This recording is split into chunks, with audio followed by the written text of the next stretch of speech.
London থেকে রওনা হইলাম, বাংলাদেশে আসব। বিমানবন্দরে এসে দেখি আমাদের বাংলাদেশের বহুত বড় একজন লিডার সুরঞ্জিত সেন গুপ্ত বাবু আমার দেখেই দূর থেকে ডাক দিয়া কয়, মাওলানা সাহেব। আমি তো দেখে, দাদা কি খবর, আপনি কই থেকে? বলে আমি তো আমেরিকার থেকে আসছি। কোন ফ্লাইটে? বলে এমিরাত। বলে আমারও তো এমিরাত। বলে ঠিক আছে, তাইলে দুইজন একসাথেই যাই। বিমানে উঠে বসার পরে আমারে বলতেছে, পাইলাম আপনারে, খুব ভালোই হয়েছে। আপনারা তো আমাদেরকে মনে করেন ফি নারি জাহান্নামা খালিদিনা ফিহা। সুরঞ্জিত বাবু আমাকে বলে ফি নারি জাহান্নামা খালিদিনা ফিহা। আমি শুই না তো মাথায় হাত দিয়ে রয়েছি, কোরআনের আয়াতে মুখস্থ। লন্ডন থেকে বাংলাদেশ পর্যন্ত আসতে সুরঞ্জিত বাবু আমার সাথে কথাবার্তার মধ্যে অন্তত কম করে হইল 10 বার ইনশাআল্লাহ কইছে। কিসের প্রমাণ? এক ডাক্তার আমার চিকিৎসা করে, ডাক্তার হিন্দু। ফোনটা করা মাত্র আসসালামু আলাইকুম রহমতুল্লাহ। গত 2-3 দিন আগে আসছে আমার দেখতে, আয়েশা বলতেছে, হুজুর আমি যে ওষুধ আপনাকে দিয়েছিলাম তাতে কি আল্লাহ রহমত করছে? আরে শুনে, একটু পরে আমি যখন আমার খালাত বললাম, সে ওইটা কিছু, হুজুর আমি এখন আপনাকে আরো 2-3টা ওষুধ দেব, ইনশাল্লাহ আপনি ভালো হয়ে যাবেন। একটু পরে আমাকে বলতেছে, হুজুর একটু পানি খাইতে পারি? পানি কার ভাষা? হিন্দুরা কি পানি কয়? কিছুক্ষণ পরে আমারে ডাক দিয়ে, হুজুর এজাজত দিলে উঠতে পারি? এজাজত কার ভাষা? আর হুজুর এখন আমি ওই এজাজত শব্দটা শুই না, তাকে আমি ধরলাম, ধরে বললাম যে ডাক্তার সাহেব আপনি তো সনাতন ধর্মের মানুষ, আপনার মুখ থেকে যে সমস্ত শব্দগুলি বের হলো এইগুলি তো আপনাদের সনাতন ধর্মের শব্দ না। সে আমার চেহারার দিকে তাকায় বলে, হুজুর দেশটা মুসলমানের, আপনাদের সাথে চলতে চলতে মুসলমানের শব্দ মুখ থেকে ব্যবহার হয়ে গেছে। আর জোরে বলুন দেশটা কার? আর জোরে বলতে হবে দেশটা কার? মুসলমানেরা, যে দেশে ইসলামের এই সব প্রমাণ, এই দেশ থেকে ইসলামকে উৎখাত করা, ইসলামী রাজনীতি উৎখাত করা কোন শক্তির পক্ষে সম্ভব হবে না, হবে না, হবে না।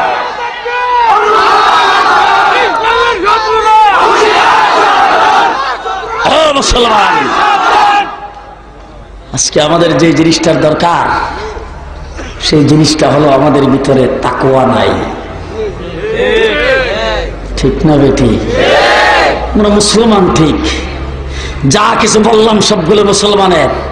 যদি তাকওয়াটা পুরোপুরি ভাবে অর্জন করতে পারতাম, গোটা পৃথিবীর আসমান জমিনের মধ্যখানে যাবতীয় যা কিছু আল্লাহ পাক সৃষ্টি করেছেন সব আমাদের দেখলেই বই পাইত।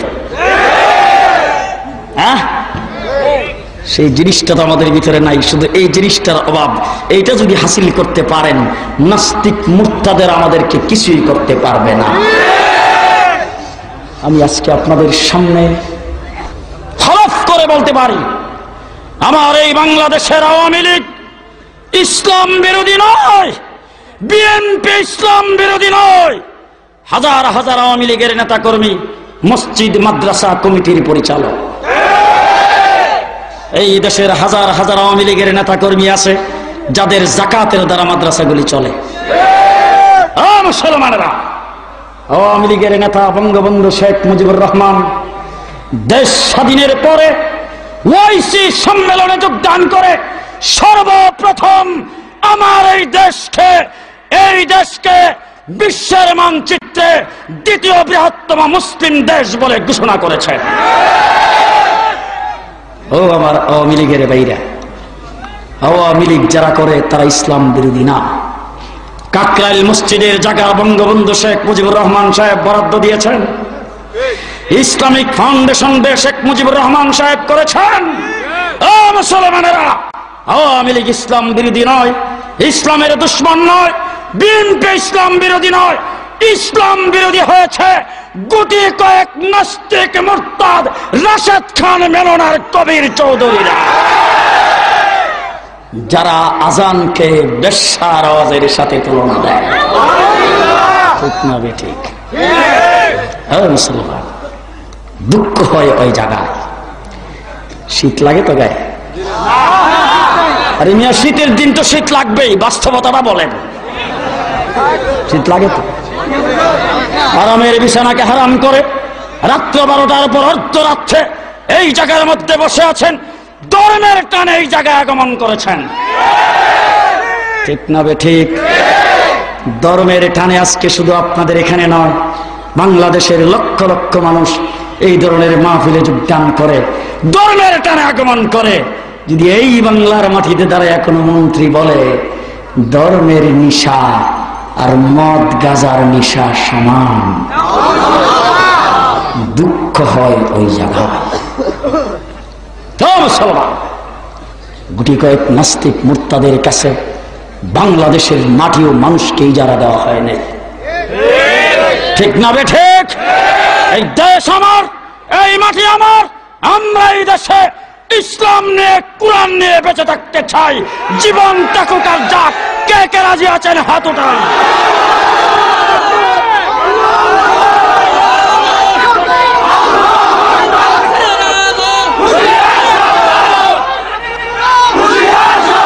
মুসলমানেরা, আমরা তো ওই জাতি, যেই জাতিকে আফ্রিকার জঙ্গলের পশু পাখিরা পর্যন্ত ভয় করেছেন, ঠিক না বে ঠিক? মুসলমান মুজাহিদেরা আফ্রিকার জঙ্গলে যায় অবস্থান গ্রহণ করেছেন। চতুর্দিক থেকে লোকজন আসছে তামসা দেখতে, মৌলবীদের কামড়ায় মারবো হিংস্র প্রাণীরা, বুঝুন না?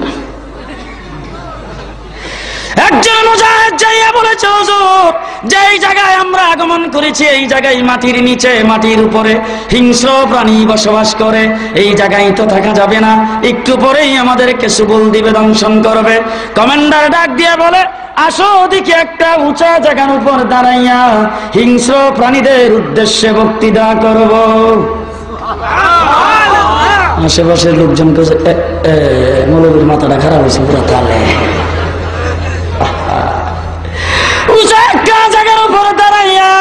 আল্লাহর নবীর সাহাবী হযরতে সাদ বিন আবি ওয়াক্কাস জঙ্গলের দিকে মুখ করে ডাক দিয়ে বলেছেন, ও জঙ্গলের হিংস্র প্রাণীরা, মাটির উপরে যারা বসবাস করো, মাটির নিচে যারা বসবাস করো, আমাদের বক্তব্য কান পেতে শোনো। আমরা আল্লাহর নবীর বাহিনী কুরআনওয়ালারা এইটুক জায়গার ভিতরে অবস্থান গ্রহণ করেছি, আমাদের জন্য এই জায়গাটুকু ছেড়ে তোমরা অন্যত্র চলে যাও। বক্তৃতা শেষ হইতে দেরি হয়েছে। বাঘগুলো, ভাল্লুকগুলো, সাপগুলো, বিচ্ছুগুলো, যার ডিম আছে, যার বাচ্চা আছে, ডিমগুলো বাচ্চাগুলোকে দাঁত দিয়া কামড় দিয়া ধরে কাতারে কাতারে সবাই জঙ্গল থেকে ভাগতে শুরু করেছে। বাতিল সে দবনে ওয়ালে आसमानी ही हम सोबर कर चुका है तू इम्तिहा हमारा। মুসলমানেরা, আমরা পরীক্ষা দেওয়া শুরু করেছি সৃষ্টির প্রথম থেকে, ঠিক না বে ঠিক? আমাদের বাবা হযরত ইব্রাহিম আলাইহিস সালাম পরীক্ষা দেয় নাই? হ্যাঁ, আগুনের পরীক্ষা, পাস না ফেল? আরো জোরে কর। আমার নবী পরীক্ষা দেয় নাই? সাহাবায়ে কেরাম পরীক্ষা দেয় নাই? কারবালার ময়দানে হাসান হুসাইনের পরীক্ষা হয় নাই? মুসলমানেরা, হাজারবার আমরা পরীক্ষা দিয়েছি, আমাদেরকে কোনো পরীক্ষায় কেউ ফেল করতে পারে নাই। ইনশাআল্লাহ সুম্মা ইনশাআল্লাহ সামনেও যদি পরীক্ষার সুযোগ আসে, মুসলমান পরাজিত হবে না।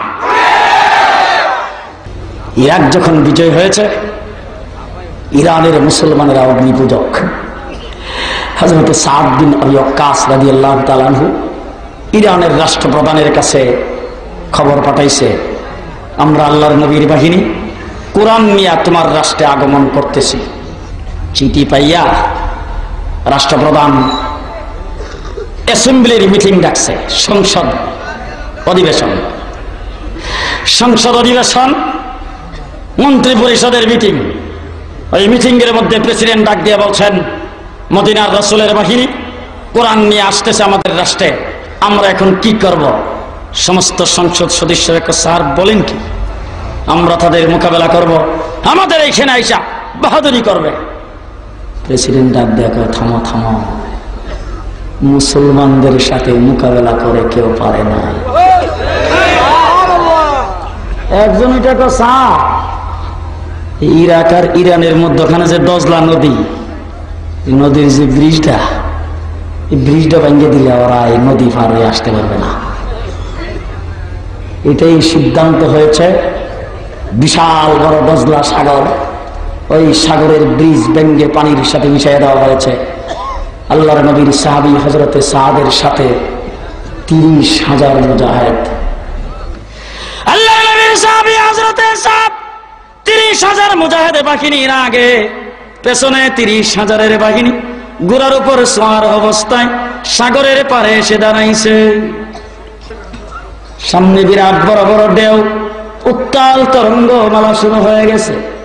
ব্রিজ নাই, স্টিমার নাই, নৌকা নাই, পার হওয়ার কোনো ব্যবস্থা নাই।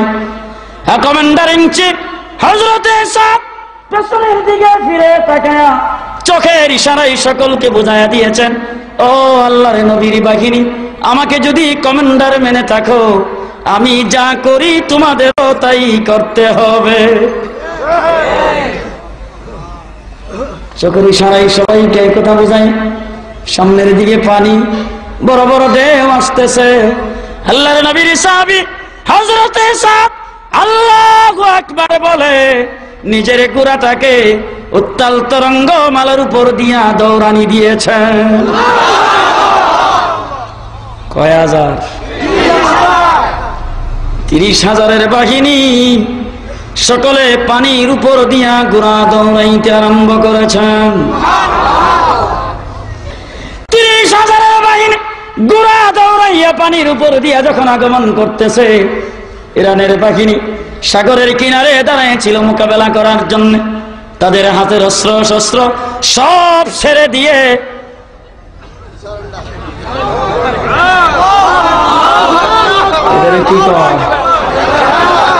কি কয় মুসলমানেরা আত্মসমর্পণ করে ফেলার পরে মুসলমান বাহিনী সাগরের পানি উঠেছেন।